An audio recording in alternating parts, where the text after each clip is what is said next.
Welcome, everyone. I see that we have a good steady stream of folks joining the call, but I'm going to go ahead and kick us off here. Thanks so much for joining today's call. This is Rachel Parrish. I'm the Deputy Director of Welcoming America, and it's my great pleasure to welcome you to our webinar today, Stand Together, Messaging to Support Muslims and Refugees in Challenging Times. I want to begin just by thanking the Office of Refugee Resettlement for supporting this call as part of the Refugees Technical Assistance Program. I also want to note that this call is being recorded and is off the record. This call is also part of a two-part series, Neighbors Together. I'm going to be talking today about messaging tips and promising practices will follow in our next call, but with the goal of strengthening our community's welcome for refugees and for Muslims. Several hundred people register for this call, which is really exciting, and I think really underscores the tremendous interest in talking about this issue. And I hope that today share some new approaches, some messaging and tips that I hope will be helpful for you in your work serving and advocating for refugees and for inclusive communities. We have a full agenda today. I'm going to be sharing a little bit of context and then very quickly turning things over to wonderful Amanda Cooper from Lightbox Collaborative, who will be talking more about our toolkit.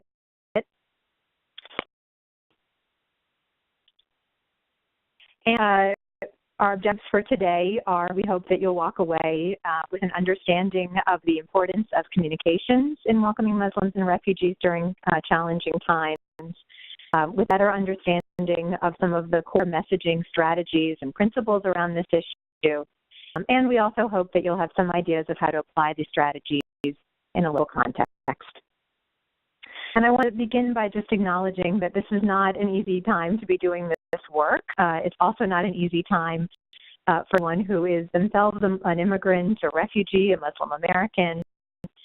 While there are undoubtedly more welcoming communities than ever before, we're also living through a really challenging climate.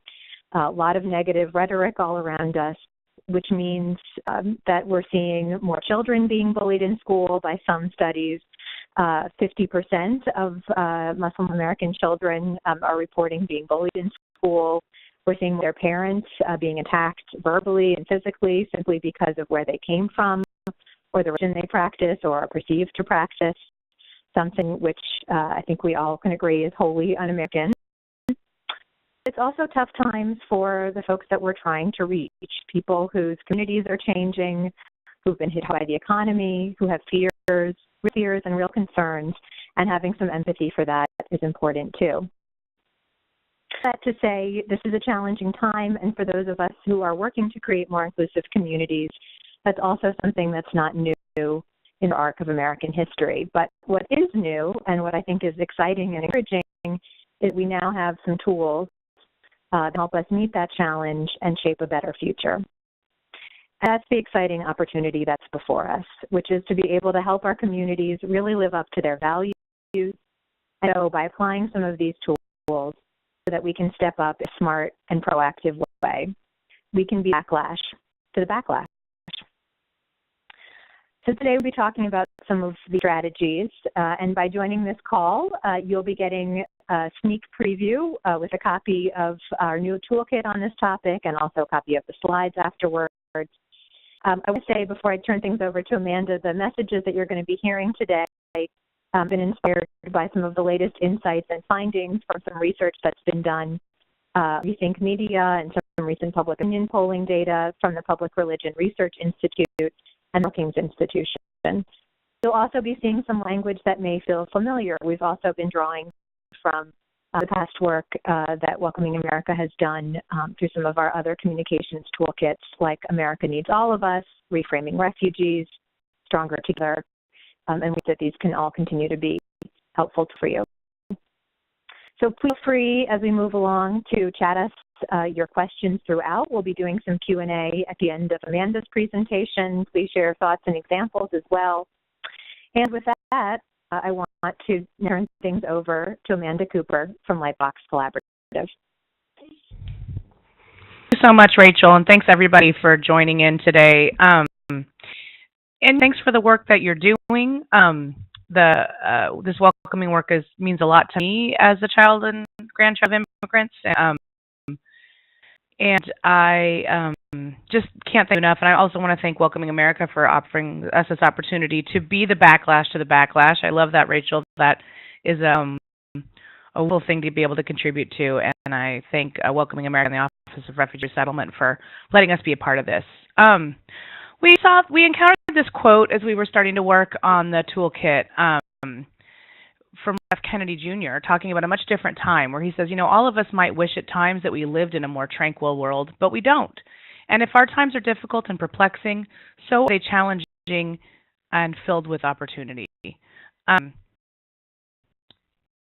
Right kind of tone to set, right? These are tough times, but this is also, it's through these tough times that we have an opportunity to make things better and in some ways to surface some conversations that have been simmering over a long time. And we're really happy to have that opportunity. And, when we started talking about this toolkit, it was after Paris and Brussels and, felt so urgent and so necessary. And as we started working on it, it already felt like it was too late because, the backlash had come, there was a wave of backlash that came with that. But, fortunately, we've seen as the elections continue and the red continues and world events continue, that this is going to be a long-term conversation, that this isn't a one-time thing, at the pressure and the challenges that Muslims, people who are perceived as Muslims and refugees are facing, is a going problem, and we need to be part of an ongoing solution. And that really came into clarity for me when I saw this slide pop up on my Facebook feed from the Southern Poverty Law Center that just helped me contextualize the civil rights movement. You ask people today, 8 out of 10 Americans say that the Civil Rights Act was a good thing for this country, and only 1%, 1 out of 100, would say that it was bad. The rest of those folks were like, oh, they're unsure. So, there's a near universal agreement in this country that the civil rights movement and its effects were positive. And yet, when you polled people at the time, in 1964, 63% of Americans felt that civil rights leaders were pushing too fast. 58% said most were violent. 58% said that with their actions they hurt their own cause. And that's so hard to imagine today so often we look back at this picture of the March on Washington, which is a collection of all of those people who were referenced in the earlier. The majority of Americans were willing to believe were violent and hurting their own cause. And we see this as one of the greatest moments in our country's history now. And the results of this being so important, like I say, that 80% of Americans believe that the Civil Rights Act was a good thing. So, it's really helpful to me to realize that you don't have to be popular right now, right? Be on the right side of history. Which is not to say that we need that's part of our messaging, but for me it's a very it's just a helpful piece of context to keep me inspired and focused. So with that in mind, I want to remind all of you that welcoming really is the way. It is the long-term arc that we're taking people on. It's the journey that we're as a country to new Americans, as we've done throughout our history. But, the long, hard work of talking to leaders and neighbors and others in your community, of introducing and reintroducing people to the ideas and policies and people who create welcoming communities, that's the work that you're doing. That's the work that needs to be done so that this picture will be seen as just as American as any other, Black family or the families that we sometimes think of as typically American, because typically American needs to look like a lot of different things. And that's happening more and more. And we really are see that happening more and more. There are a lot of opportunities. There is good news out there. There are signs of progress. And we'll show a bunch of stories throughout this that are, I think, helpful and illustrative of what's possible.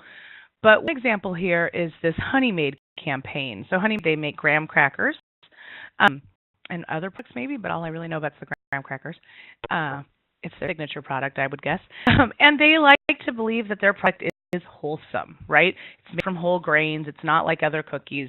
They want to separate themselves from pack as wholesome. And they're doing that by having a campaign called This Is Wholesome. We know from watching Madison Avenue for years that they like to seem edgy and in front of the game, but really they don't take big risks. They don't want to alienate people. They want to talk to as many people as possible. So when they're willing to make this commercial, which features a white American family and a Muslim American family, and the narrator of the ad is the kind of strawberry blonde mom in there, and she talks about how she didn't really know any Muslims, but she knew that her daughter and the neighbor's daughter got along like a house of fire and had so much fun together, and that was really what mattered to her as a mom, was that her daughter had a good friend, and she realized that she could have a good friend too, and that no matter their differences or even their lack of understanding of each other's cultures, that they could build that, because what they had in common, the joy of seeing their children get along was so much more powerful than anything that they had not in common. And it's a really lovely story. I like it also. I encourage you to go watch this ad because it also shows how much we can do in 30 seconds. But it just goes to show you that even Madison Avenue's realized that this idea that families and friendship are possible across cultures and people across cultures and wholesome is something that's catching on, that's not out of the norm, that's in fact squarely part of the American experience. But that this is not just sugarcoat this, even though I'm talking about cookies. This is a tough situation. There are challenges. The real question is, how do we meet those challenges? And unfortunately, oftentimes, we're not doing a very good job of meeting those challenges. As Rachel mentioned, people are afraid, and people have fears for legitimate reasons. And what's interesting is that the research is showing more and more with the way we react to stress is that where you have that exists in your life, it magnifies all other fears. And so what that matters in this context is that Rachel was talking about how economic recovery has not reached every community in America and certainly not reached every household, right? And the fears so when those fears about your economic security, right, coupled with world events that are scary, coupled with maybe some local events that make you feel fearful for your safety, those all add up. And people who are struggling economically are also more afraid for their personal safety, et cetera, et cetera. The fears are cumulative, right? They add to each other. And so people who are not doing well in one facet of their lives are inclined to be more afraid in every facet of their lives. And I think that's a lot of what we're seeing about how these fears are magnified. And we know a lot of these fears are based on realities. They're based on the reality of the wealth concentrating among the wealthy. They're based on the reality of of violence that occurs in our communities, and yet, and people are concerned about terrorism, even though it's the reality of their risk of death from terrorism is so low. But the fear exists regardless of that. And so what we tend to do is, because we know that their fears are irrational when looking at the numbers, is we tend to throw facts at them, like I just did, right? People say, they're afraid of a suicide bomb. Well, I'm going to tell them that they're more likely to be killed by bedroom furniture, which is, in fact, a true statistic. But that doesn't make people feel any better. They're not inherently afraid of their bedroom bureau. And, maybe they should be, but that's not necessarily a good way to live either, right? So we tend to throw facts at these fears, and it really doesn't help. In fact, a cognitive linguist, Anat Shankar-Osorio, that we work with a lot, she says, the common statement in our country is, I'll believe it when I see it. But the reality of how our brains work is that we actually see it when we believe it. That's a thing to remember, is that people aren't going to believe your facts unless it's actually already part of their view, right? So the facts that we throw at people's fears just aren't going to win, because their fears, their concerns about their health and safety, their family's health and safety are always going to trump any facts that we throw at them. And we do even worse things when not just throwing facts at fear, but try to myth bust, right? To say, the common thing is, don't think of an elephant, right? And as soon as you say don't think of an elephant pops in people. Or if I say there's not $100 on the ground next to you, how many of you looked down just in case, right? So brains hear what they hear, and they don't necessarily hear the negative. So when we signs like this, a real sign at a real event, do not blame immigrants for terrorism. Unfortunately, even though that message seems clear, what we're doing is remind people that they think there's a connection between immigrants and terrorism. It's intuitive and it's frustrating as anything, but it's the reality of how our brains work. And the truth is, some people may not even be making that connection. They might have been thinking of refugees and terrorism, and now we replace refugees with immigrants, and they're like, oh, now I've got that whole category to think about, right? So we can really unwittingly do ourselves harm and reinforce negative messaging with these myth-busting or correction messages. And the other thing I'll remind you is that nobody likes being corrected. Right? That's never a good perspective to come from. Nobody says, like, thanks for I mean, people do say thanks for correcting me, but they hardly ever mean it. People don't want to be corrected. Right? So when you tell people not to think something, or you tell people that's not right, let me correct you, it's very rarely, even if it seems outwardly met with interest, it can have the opposite effect on someone's brain. So what we need to do instead of reinforcing bad ideas is replace them with good ideas. This is basically the same story, right? This is an immigrant themselves. Their son says, I love this country, I just want to stay. Right? It replaces this idea of immigrants as troublemakers with immigrants as fellow patriots who want to be here, and only ask is that they get to continue to live in a place that they love. So I would just argue that this is a much better way to reorient people's thinking. And what's so interesting about these two messages, right? Immigrants love this country and want to stay here. Immigrants and refugees and Muslims are responsible for terrorism. What's so frustrating and hard to understand for some of us in this work is that people can hold both of these ideas simultaneously. Americans believe both of these things are true, that immigrants are somehow responsible for terrorism and that immigrants love this country and just want to stay here. That's really hard to understand and to live with that cognitive dissonance, because for us it seems so unbelievable that you can think both of those things, but really many people do. And our job when we're trying to think the right way about welcoming and make the right choices about their communities is not necessarily to erase that other idea, but to remind them that they also feel this way, that they also understand the immigrant experience to be one and the refugee experience to be one of loving this country and wanting to stay.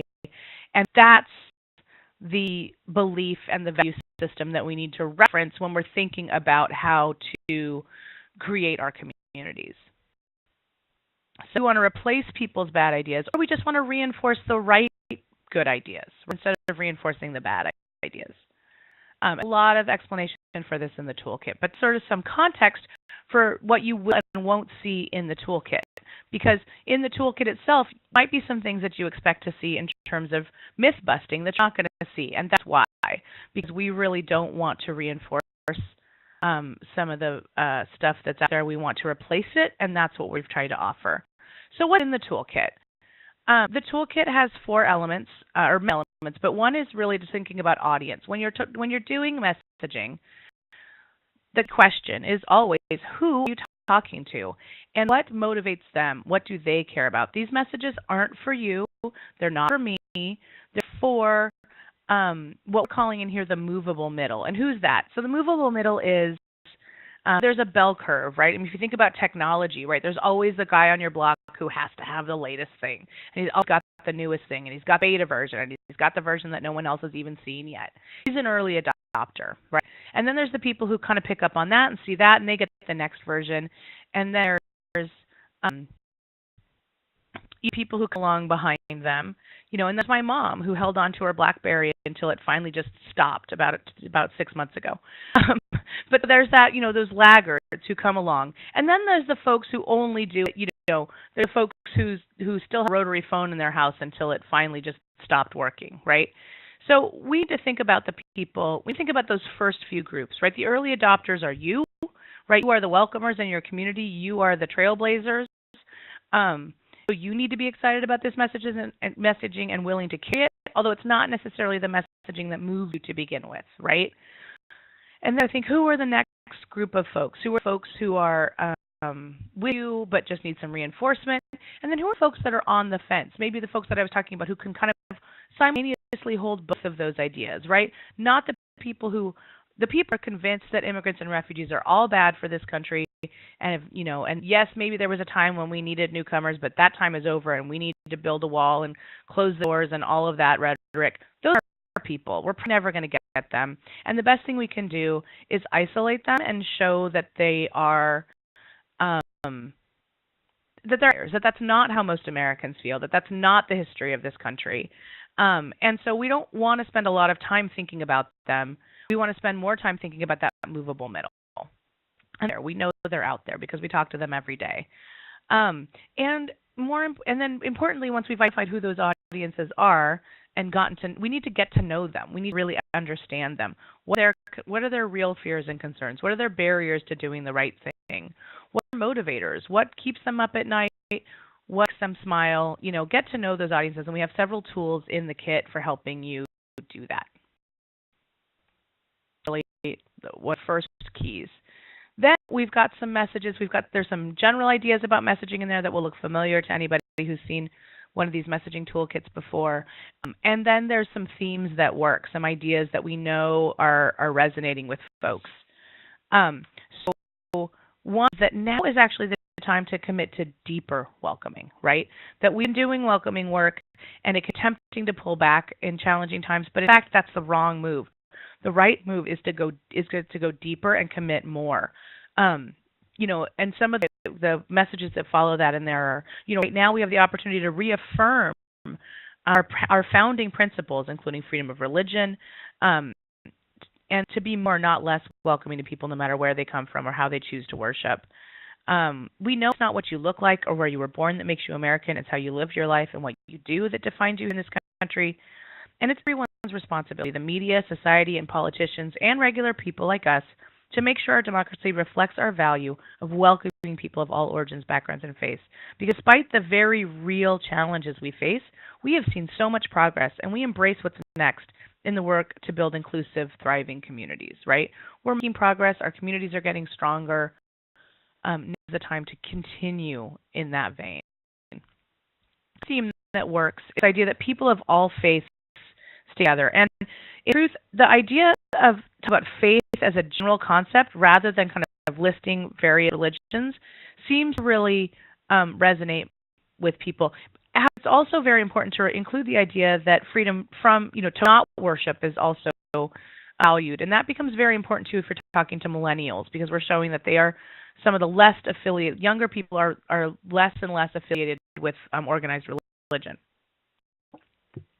Value the freedom, but do value diversity and freedom, right? So value the freedom of all to work as they please and to not worship, if that's your belief. And, we're alone. I mean, the truth is that faith have a lot in common.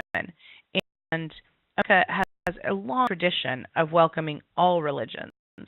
And one of the most important things, it's one of the things that really made the country what it is. And we cannot let fear diminish the core beliefs that guided our country for centuries. We're proud that our Constitution protects religious freedom for everyone. It's something, Americans, it's one of the only things many Americans can say about the Constitution. And we've come together to solve problems and not make each other the problem throughout our history, and that's something we can continue to do. No community should fear that how they worship or dress might target them for physical attack. It's really important to, when using these messages, the Rethink Media testing has shown, talk about physical attacks, those things that Rachel was talking about, they're real. And often you can point to an actual story, real examples. People say harm. We don't really know what harm means. So, no, harm means, being taunted on your way to school, being beaten up. Talk about real examples and the real effects of what happens, because that is what people perceived as different are facing right now. And we need to own that and make sure that we're doing something about it. Because another thing that works is this idea of united in compassion for all.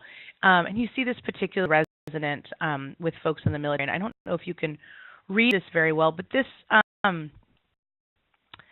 idea of unifying people, many of us Americans are Americans because our parents or grandparents or even great-grandparents were refugees who sought to escape poverty and violence.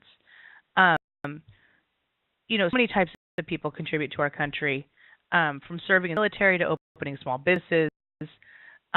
They've all made our country stronger. So this is a great example of a campaign called I Will Walk With You. There was a young girl who, because of the bullying and the sentiment that Rachel was talking about, was afraid to walk to school. She was told her mom that, and it was written. They wrote about it on social media, and all of these military personnel came together, posted pictures of themselves, and said, "I will protect you." And they said, "Listen, I joined the military to protect everyone in this country, and you are the person. You are exactly the type of person, speaking to this young girl that I care about." When I thought about why I wanted to protect this country. And so this woman that you see pictured challenged active duty military to post their pictures and talk about why they would protect young Muslim children. And hundreds did, and it was a really lovely campaign. And it just showed that compassion is something that reaches across all faiths, across all communities, and that people who want to protect all people. That's really what protecting people means. Those are some of the themes that work, and you'll see them, and you'll see the messages that go with them that you can use in your various products. But really, what we're hoping that these themes will do is help you generate stories and tell stories, because stories are our most powerful tool. And so the toolkit goes on about the different stories and what we learn from them, and we just know that stories are a way that we as information, that we learn information, and that we share information. And so I really want to remind you that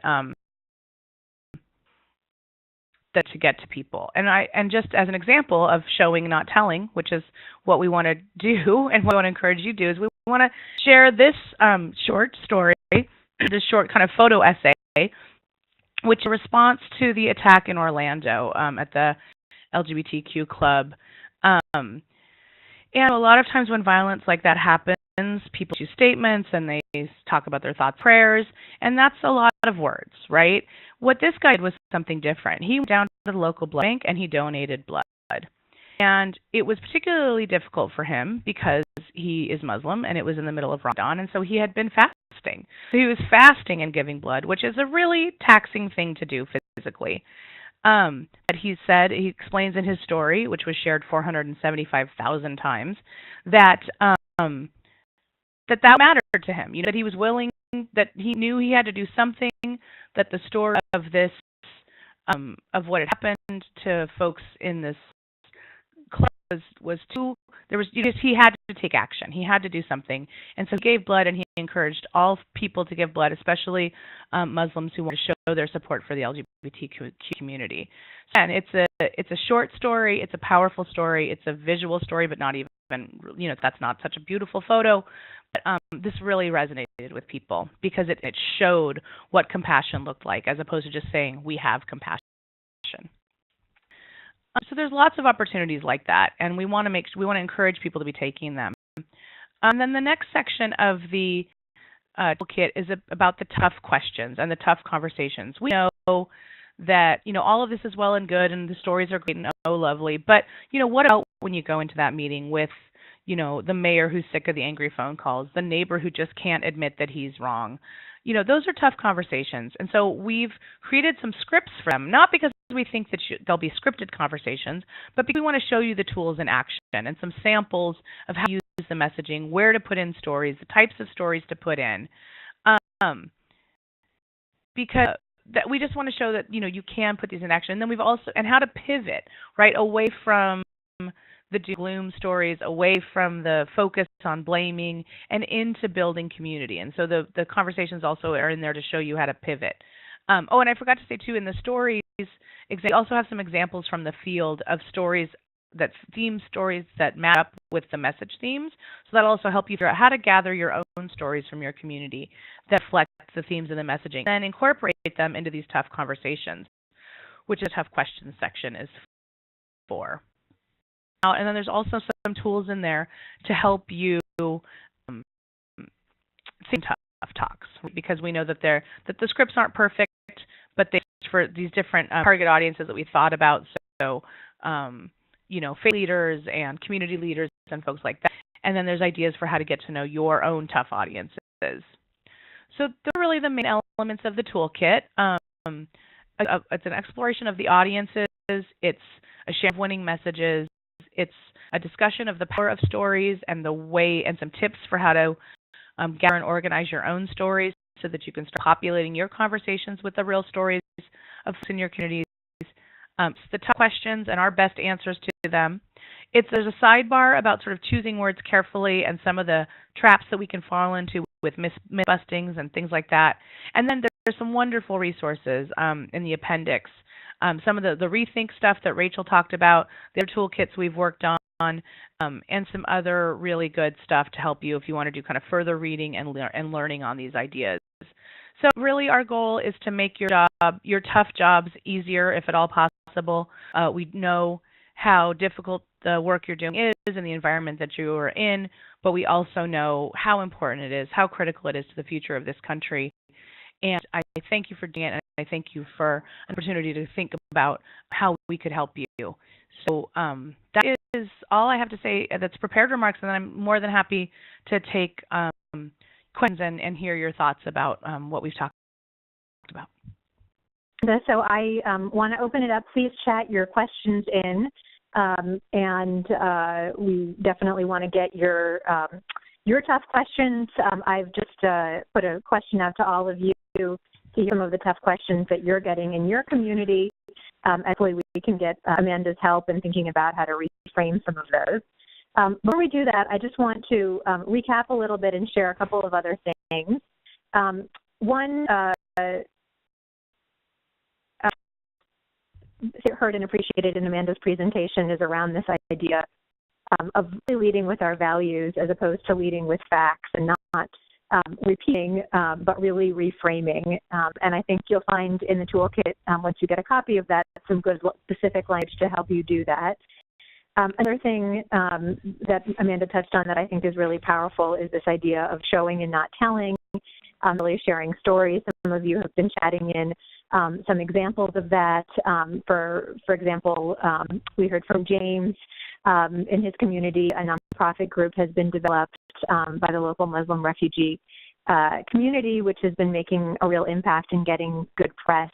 So I think some feel-good stories around what can happen civically when neighbors come together to create something new. We are hearing, I think, some great examples from all of you about some of the audiences that you're trying to reach strategically. I've seen law enforcement, university students, local media, retirees, a lot of focus coming into who it is specifically that you're trying to connect with, that I think can help inform some of the values, the shared values that you might speak to in the conversation. Another thing that I have heard from the audience here is the idea that events are happening that are really about helping groups meet new neighbors. So as much as we can do with strategic communications, there's always the need to actually create positive relationships. And I just want to mention that our next webinar is going to be focused on practices to strengthen relations and counter backlash. So in addition to communications, efforts that really look to build relationships between people, engage with leaders and communities, and that'll be happening on September 19th at 1 o'clock. And please, before we jump into some questions, and I'm seeing some really good ones across the screen here, so please keep sharing them. I just want to mention that we are on the heels now of Welcoming Week. This is the 5th year of Welcoming Week. It's an event that takes place in communities all over the country, supported by Welcoming America. If you go to the website, welcomingweek.org, you can see some of the activities that are happening to really build relationships in the community and lift up this message that communities want to be welcoming, that are better for it, and that everyone belongs. So if you're not already planning to host an event, that you'll join one, participate in one. There's a toolkit up there around some of the things that you can do in your community, from sample press releases to proclamations, to help get the message out even louder. So I want to start with a question for Amanda here as we jump to Q&A. Just ask you, I know that it's obvious that local leaders and national ones too can be champs who can reduce fear, but also can be contributing to stoking fear. And I know that you talked a moment ago about there being some scripts in the toolkit. I know that one of them is around engaging a mayor, for example, who might be wrestling with their own role. Can you just talk to us a little bit about how to do that? How can you address some of that proactively when it comes to local champions? I was muted because I was coughing. Thanks. Yeah, that's a great question. Again, I think that in those conversations to kind of go into the myth-busting stance and kind of people that that this isn't who they are, but you got to do that in a positive way. You've got to remind we find people want to be good people, right? It's actually a really interesting, unless you're a sociopath, which luckily we encounter very few of those, you are inclined to want to feel like a good person, like a person who does the right thing. And so the question is, what's doing the right thing? How can you what doing the right thing looks like, and that it's about extending the same, giving people the benefit of the doubt, extending the same courtesy to them that you would want extended to your own family, kind of golden rule stuff, things like that. So there's again, it is about the values, and there can be a tendency to think that, I know a lot of times we've been talking about get into the details of how refugees are screened, and that really this is a very thorough process. Anyone who gets into the country as a refugee has been screened of these various ways. But, what's that is that it reinforces this idea that folks need to be screened, right? There is a real danger there that we need to be watching out for. And so much as it can be tempting to try to talk about it in the way and to try to, we think we're ending people's fears by talking about all those details. We're actually reinforcing them. So I would say try to have a different conversation. Try to have a conversation about the community that you want, and what that community would look like, and how people would treat one another, and what opportunities would be available for all people in that community. Have that vision conversation. Have that conversation about what success looks like for welcoming in your community and how you can get there. And that's you in the right direction. I have another interesting question here. I think we know that people are working in vastly different contexts. So some people may be in communities that are already fairly welcoming, while others are in places where there may be, large numbers of, folks' concerns, or even, pushback. Right. And so one of our audience members says they've encountered different perspectives on how aggressively to message. And, for example, if they're in one of those places with well-known anti-immigrant or anti-Muslim majorities, do you push or not? Well, that's a strategic campaign question, right? Like, the question of whether you're pushing or not is dependent on what your short-term and long-term goals are. But I think thinking about the long-term goal of really welcoming and inclusive communities where everyone's valued and recognized for their unique strengths and talents, you have to keep out there. The poles of the conversation set the middle. And what I mean by that is that whoever's saying the least welcoming thing, right? That is the most outrageous is setting a poll on one side, right? And then the response to that, whatever the response to that is, set poll or sets the poll on the other side, and people tend to land in the middle of that conversation.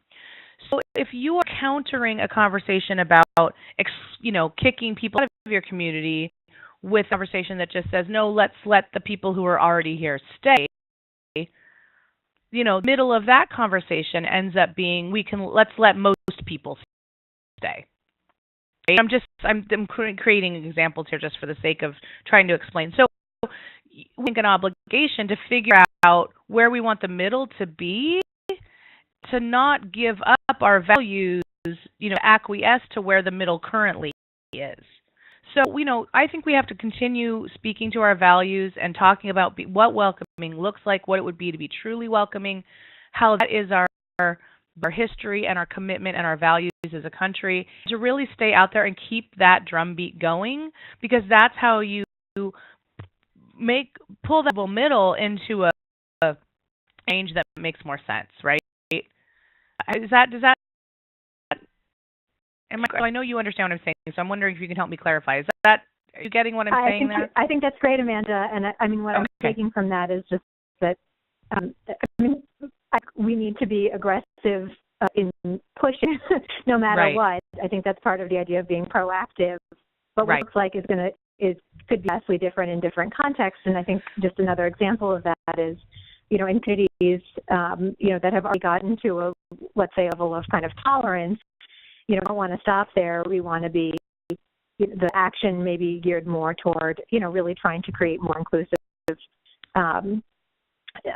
support for immigrant and refugee integration in a community, whereas a community that's maybe a little bit more challenged is just trying to, really reshape the narrative. So it's a tactical question as much as it is a messaging one.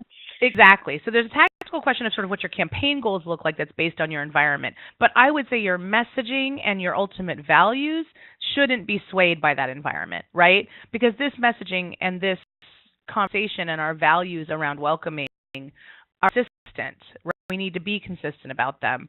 And so where you're willing to go in the rhetoric shouldn't move. But maybe what you're actually, organizing around and trying to make happen in the short term is it could be more or less constrained by the environment. Yeah. Great. So I'm getting a number of questions that I think all surround a similar idea. So, as a lot of emphasis specifically on refugees or specifically on certain faiths like the Muslim community, I think there are some concerns, and people are surfacing them in different ways through their questions, about how we really widen the attention. So either to people who maybe feel like their views are being ignored because of the focus, or because an interest in trying to be as inclusive as can be in talking about different people in the community. Can you just speak to that and maybe offer some strategies around that? Yeah, absolutely. So I'm going to say things that are a little bit in conflict, but that's part of the challenge here, right? So on the one hand, what I would say is absolutely, we want to be as inclusive as possible. We want to. I think that we want to talk about immigrants and refugees in very similar ways. I know they have very different experiences, but we want people to understand that experience as people move for their life, because that's really the overarching experience and the overall goal of people. And it's mimic the experience that people have moving from community to community for a job, right? Really, in truth, a person moving from, Chicago to LA for a great job is not really that different than a person crossing a national border, right? So we want to build that common understanding, right? And so we actually do want to try to make more common and universal the experiences that folks are going through. That being said, specific really matters, right? So people hear that commonality, but if they just hear words that are just everyone's, the same and we all, want the same things, that doesn't really have a lot of meaning. So you need to populate that idea that we're all the same and we do the same things with specifics. So again, like I said, when someone moves domestically, that's a concept. When someone moves from Chicago to LA, that's a specific. People understand specifics, concrete things that they can see resonate with them more. So talk about universal ideas, but try to talk about them with specific language. And that is, I think, why we're kind of listing faiths. That's why we do a lot of that, as giving the specifics so that people can get a picture in their head of a real person. I do think that we want to, the more we can understand these as common concerns and common issues, the better off we'll be. And I think that that's actually a really great point. And not just better for, it's the welcoming way, right? That welcoming immigrants isn't just better for immigrants, it's better for everybody. That is the idea we really want to reinforce. There's also, though, another issue which I think can be really helpful, which is the canary in the coal mine concept. This is something, and I can't, Rachel, their name is not popping in my mind, but they presented it at Welcoming Interactive. But Muslim population in particular in the U.S. is quite small. But what the troubles that that Muslim communities face can be indicative of the troubles other communities are going to face, and so sometimes it can be important for folks to understand that a particular group's issues are important to talk about right now because they are particularly resonant and they are a harbinger of what could happen for other groups. And so sometimes we do need to focus on a certain experience because it is, particularly strategic to do that at a time. And I've found that when you bring people to that strategy and that understanding, it makes sense. And it makes sense to them, and they're willing to be part of that strategic decision. And I do think that if you look at the bullying that's happening and what's going on with people who are perceived as Muslim, it's an acute time for that community, that we need to deal with that square, while also recognizing that the tolerance and growth that comes from better in that environment will also improve the environment for other folks who are perceived as different. We've seen in a lot of communities the ability to make that argument and also to be able to talk about how being a more inclusive community for some is actually a door opener to creating a more inclusive community for everyone, which should be the ultimate goal. As that, I also want to ask you, there's a great question that's come up around sometimes the pitting against that can easily happen in communities. So, for example, there's an argument being made now about money for veterans versus money for refugees. How do you reframe around that? Yeah, that's a whole tough. I mean, that's really a question of justice writ large, right? Is that so much of what happens here is based on this understanding that there's a certain amount of resources that exist, and that if one underserved group gets more, then another underserved group gets less, right? And that idea that there's this finite amount of good that can happen in the world and resources that can be shared is a large part of what's letting this kind of these hatred based on competition be understood. And so I think really there's a lot of reframing that has to happen around the idea of that we have to rob Peter to pay Paul, so to speak, right? And one thing that I think Welcoming has done a great job of is showing that adding talent and people to this country actually adds to all of the resources available. That isn't a zero-sum game where we just have a pie that we have to give all the slices away. We can build a bigger pie. And Welcoming has actually been shown again and again to help build that bigger pie. And so we need to stop talking about who's going to get it and who's not, and talk about how are we going to create a country where resources are more available, more plentiful, and more shared. And we just have to resist being pitted against each other like that, and just not accept the idea that this is about taking from one group to give to another, but rather creating an equitable system in which there are more resources to be distributed for all the folks who need them. Great. And there's a question, although I think it's really an affirmation. I just want to bring it up here. One of the audience members asked about or referenced the fact that our nation's history includes some positive values and made some aspirations to being welcoming, but at the same time, some real darkness, and that's with us. And so, how do we really, ignore that and continue to, affirm that, that that's true, while also affirming these positive values and the, bigger pie that we can aspire to in the future? Yeah, great question, and it's a point we really, one way we try to do that is we try to be really careful in the messaging to always be aware that not everybody is a child of immigrants, right? There's Native folks and there's folks who were brought here against their will.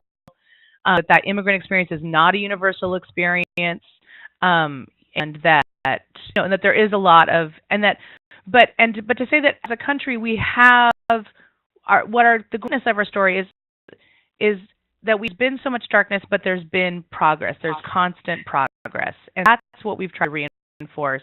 And for every, yes, it can feel like we're taking steps backwards, but we have a history of trying. And trying counts. And so that's really what we're trying to focus on and the effort that we're trying to make here. And, I would say that, thinking about this, we looked back at the Japanese internment story quite a bit and said, what happened there? What was going on? And interestingly, what we found when looking at the story of Japanese internment, which, by the way, do some Google image searches. There's some terrible, terrible stuff out there.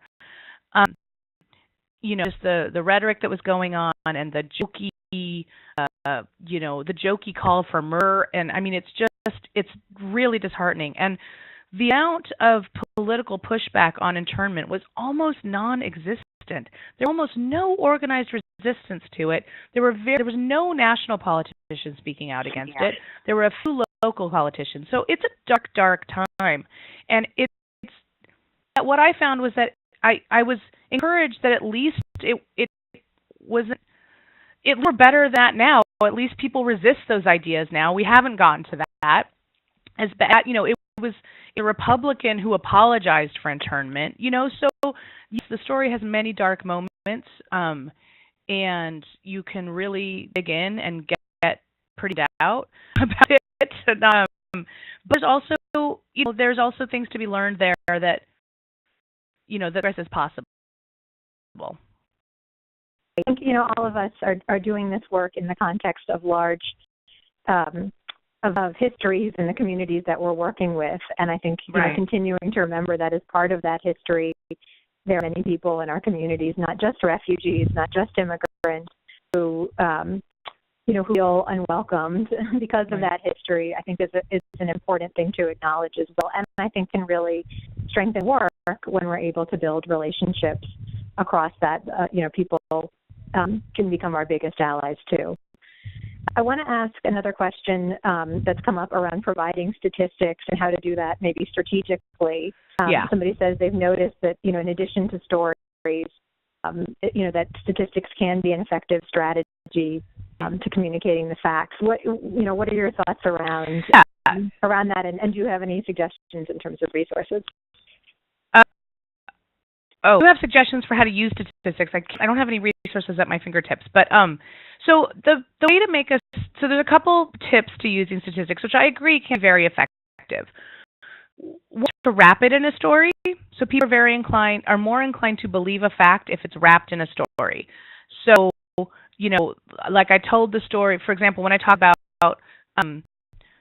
fears reinforce each other. I talked about you might want to talk about a family who somebody lost their job, and they're more likely to, and they're the people who are participating in the call to close, our borders to refugees, like things like that. Like, you can tell a story, then you can give a fact. That can help.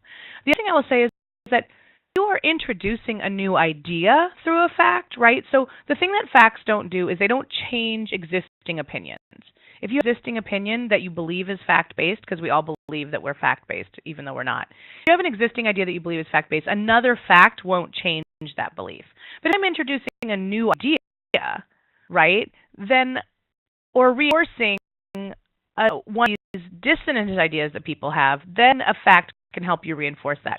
Our brains are actually searching actively facts that reinforce things that we already believe, and tend to remember facts that reinforce things you already believe.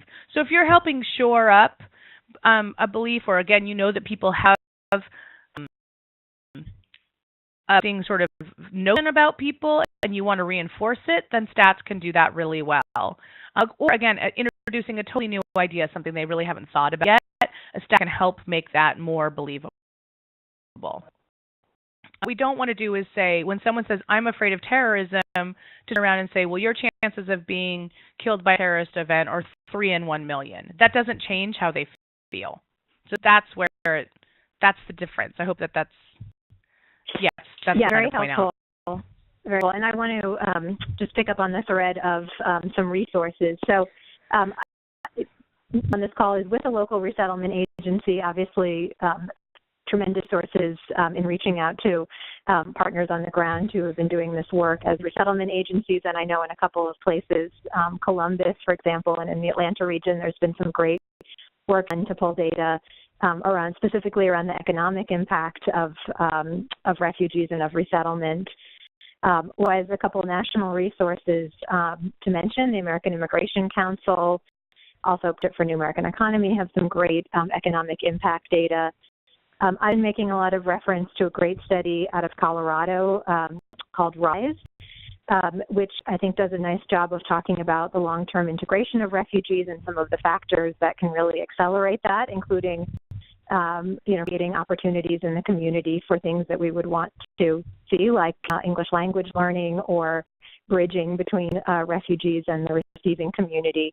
And I think that it can also help with some statistics that just makes the point that people are, in fact, successfully integrating if we help to make sure that that happens. And of course, welcomingamerica.org, we have some stories and facts on our website that encourage you to use and draw from, and also to share with us. Hope you'll do that. And I think with that, I'm going to close us off here. Get your feedback on this webinar. I know a number of you have asked some specific questions over the chat. We'll try to get to those. And please continue to be in touch with us. Keep up with us. Here's our information. I really want to thank Amanda Cooper her work on this call, as well as my colleague Hannah Carswell for helping us get set up here. And of course, to all of you for joining us today for this webinar. Please touch, and you'll be getting a copy of the toolkit after the call. And we would love to see how you're able to use it, and any feedback that you have, do stay in touch with us. Thanks, everyone.